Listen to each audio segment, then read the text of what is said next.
سوک چې محبت د خوشحالۍ نه مزه تاسو ته ډالۍ درکړم دا ستا ډالۍ زیبل دا دنیا ستا ډالۍ ایمان سرا سوک چې محبت کړي د قرآن. السلام علیکم ورحمت الله. الحمدلله د الله تعالی نه ډیر شکر گزار یم چې ماته نیکمل اولادونه راکړي دي. دیو حفظ کوي. دا مې بیبي عایشه لور ده، مشره لور ده، او د هغې پسې بیبي زهرا چې نن باید زه دیو نه پوښتنې کوم.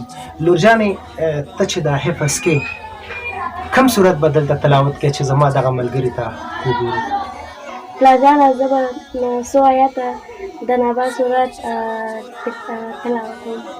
مهرباني بچیه، ښه په ډاډه او په جرأت سره ووایه، زه در سره یم، هېڅ تاثیر لاندې مه راځه، ډاډه تلاوت وکړه. أعوذ بالله من الشيطان الرجيم بسم الله الرحمن الرحيم عما يتساءلون عن النبأ العظيم الذي هم فيه مختلفون كلا سيعلمون ثم كلا سيعلمون ألم نجعل الأرض مهادا والجبال أوتادا وخلقناكم أزواجا وجعلنا نومكم سباتا وجعلنا الليل لباسا وجعلنا النهار معاشا فبنينا فوقكم سبعا شدادا صدق الله العظيم. جزاک الله، ماشاءالله. بیبي زهرا بچیه ته کوم صورت تلاوت کوي؟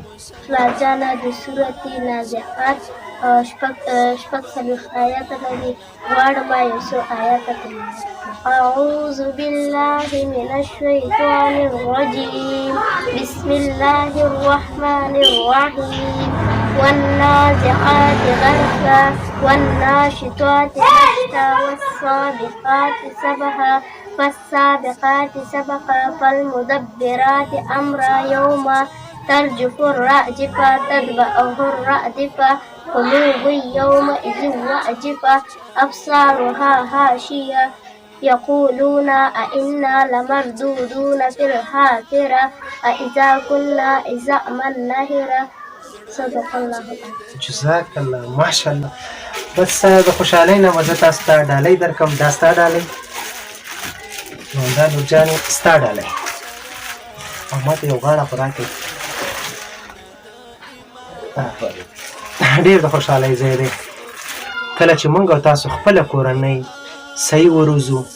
شاید په خپله ټولنه کې به یو فساد کم کړو. هر یو ورور ته دا پکار ده چې خپله کورنۍ دی صحیح وروزي، تر څو د افغانستان په آبادۍ کې پوره ونډه واخلئ.